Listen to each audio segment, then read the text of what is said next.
The sting of our state's alleged failures is not going away anytime soon for a local family. You see, last month, state leaders shared the horrific case of Mary Malero, an autistic woman being cared for through a state program.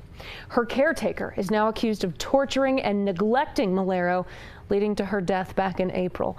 Now, Julie Frendak spoke with Malero's brother today, and Julie, he's using the horrible pain of how he lost his sister to hopefully make some real change here in New Mexico.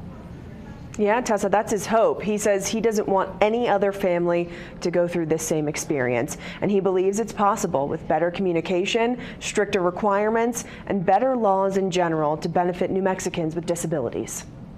Anastasio Malero and his sister Mary had always been close. She always had my back growing up, and I always had her back growing up.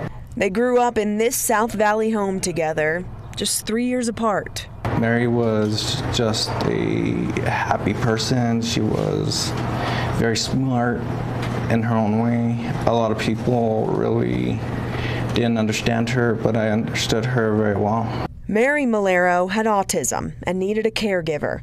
When her mom couldn't take care of her anymore and plumbing and electrical issues came up in their family home, Malero moved to a group home and got into the state's Developmental Disabilities Waiver Program. She bounced from home to home in the metro for years until she landed with Angelita Chacon in 2020. Malero says that's when the trouble started.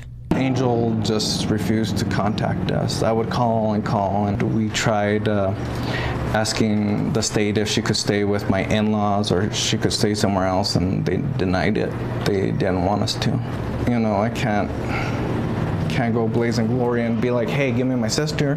There's procedures that you have to follow, and I tried following them. The state just didn't want to help us. Then came the unimaginable news. His sister was in a Texas hospital after Border Patrol agents rescued her from the back of a van at the Mexico border. Chacon told them she needed to take Malero to Mexico for medical treatment. Investigators say she was unresponsive, covered in infected sores and open wounds. Never knew somebody could do such things that she did to my sister. It's so inhumane. Malero and his family saw her in the hospital shortly before she died. It was just devastating to see her in that bed. I almost didn't even recognize her.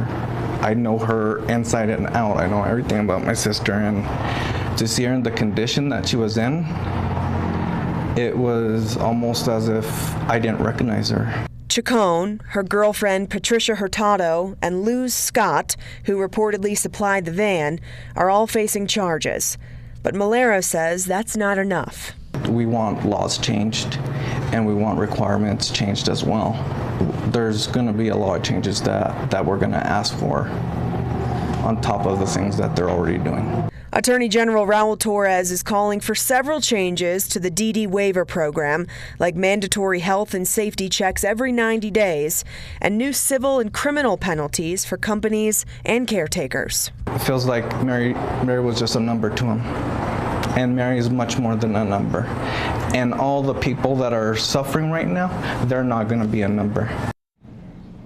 Malero and Attorney General Torres are working with multiple members of the legislature to come up with new legislation to introduce next session. Chacon is scheduled to be in court later this week for her arraignment. Tessa? All right, Julie, thanks for the update.